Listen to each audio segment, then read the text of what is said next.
No, this is not what you think.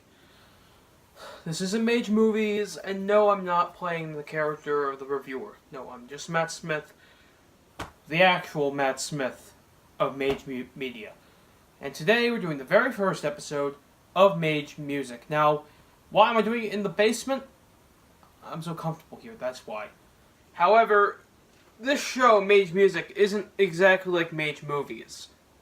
At all. Now, what makes it different is it's a very, raw show. I'm not sure if that's the right word, but what I mean is it's not going to be a show where I look at a thing and then suddenly a character appears next to me or something. Nothing like that. It's just going to be me talking.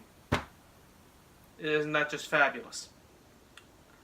Now today we're reviewing two albums to make up for the fact I didn't release a video last week, though I planned to.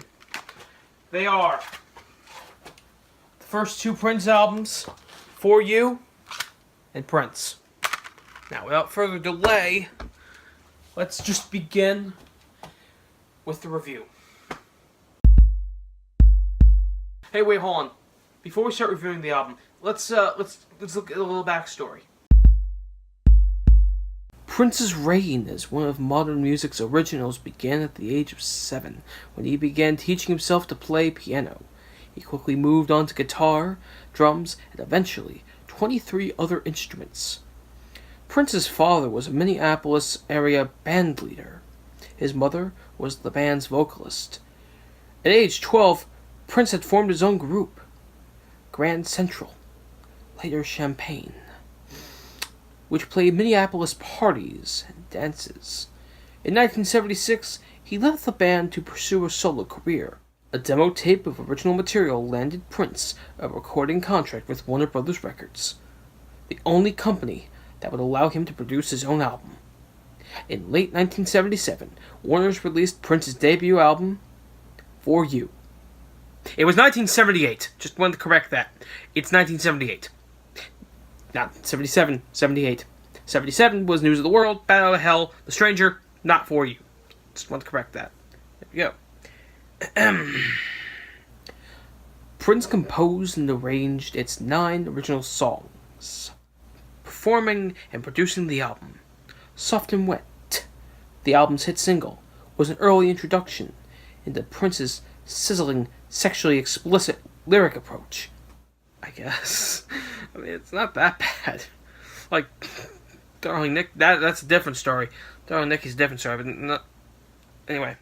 The taut keyboard-dominated sound of For You served notice of the whole new blend of rock, R&B, and dance rhythms that was to make Prince a major influence on the music of the 80s. Okay, now we got that out of the way, let's actually begin the album review. The first track is For You, and if you like acapella intros, this album's got you covered. If you don't, skip the next track, which is In Love. Now, In Love is a really good pop song. It's a good song to follow up a short intro. Basically, it's a good song. Then again, it's Prince. What do you expect? The next track is Soft and Wet, the first Prince single. And it is an amazing single. It's so great, it's only on 2 greatest hits albums. Then this next track, it's a very soft ballad called Crazy You. I wish it was a single. It would have done okay. The next track is Just As Long As We're Together. And it's such a great song because it's the kind of disco track that makes you want to dance like this at the club. And you look like a complete jackass, but you don't care. Well, what's next after that? Track called Baby. I wanted to confirm by looking at the CD, and yes, the next track after Just As Long As We're Together is Baby. And, basically, Baby, My Love Is Forever, So Blue, and I'm Yours. Those are the last 4 tracks in the album, and they're overall good. Personally, I'm not going to say they're my favorites, because honestly, the first 5 songs are the better ones. So, there you go. And, since it's the first album, it's a little rough sounding, I guess you could say. Or if anything, you could certainly say it's a little... it's a little disco-y for someone who would later become more funk and rock. But hey, it's a good starting point, and it wasn't a terrible failure. I mean, Wonders did give him another chance, and that second chance is Prince. The first track, the very first track, is I Want to Be Your Lover. That's the very first track, and that's the hit off this album. And honestly, I mean, you can see why. It's an amazing track. It's not only one you can dance to, but it's not a disco track, really, which is nice, because this was at the point where disco was just starting to die. The next track is Why You Want to Treat Me So Bad. This was also a single, though it wasn't as big as I Want to Be Your Lover. Well, it's honestly a shame, though, because it is a really good track. It's amazing. It's really just sort of the kind of thing you'd want to open the show with. The next song is Sexy Dancer, and it's kind of like Just As Long As We're Together. It makes you want to dance in the club and do the dumbest looking dance you have, which for me is this. The next track is When We're Dancing Close and Slow, and it's a very nice slow dance track. I don't have to say much about it. Oh yeah! The next song is With You, and With You is a nice piano song. Who cares? Bambi's next, and it's one of the earliest examples of Prince doing rock, and God, it is good. It's amazing. The guitar is the best part of the whole thing. That guitar solo near the end, well, not near the end, but like before the final verse is, yeah, it's amazing. And the next song is Still Waiting. It's another one of those piano ballads. It's nice, it's good, it's a good quality song. The next track is I Feel For You.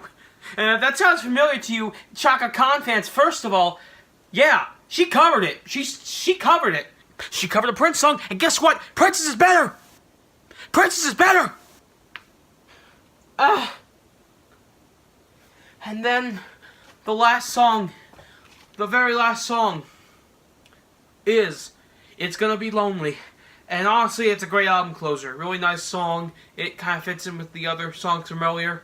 So yeah, that's honestly it overall for these two albums. These terrible reviews. Trust me, these will get better as I, get into this again. It's been a little while, and honestly, I need to keep practicing at this. So, without further ado, final thoughts. Personally, I think both albums are a great starting point for Prince. Though, to be fair, if you want to start your Prince collection, maybe save these for later, a little later, like after you get Purple Rain 1999. Save them for that. In fact, honestly, just you go from Purple Rain, and you go backwards, and there you go. That's how you do. That's how I would have done it, and I think that's how I did it. I can't remember. Oh well.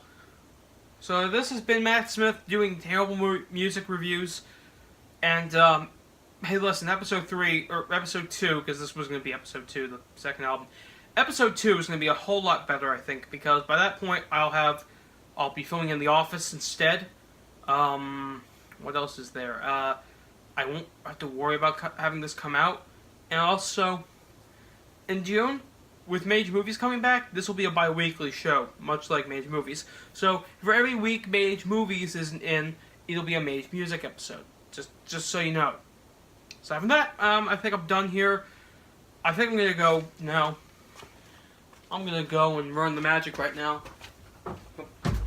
Bye, folks. Bye.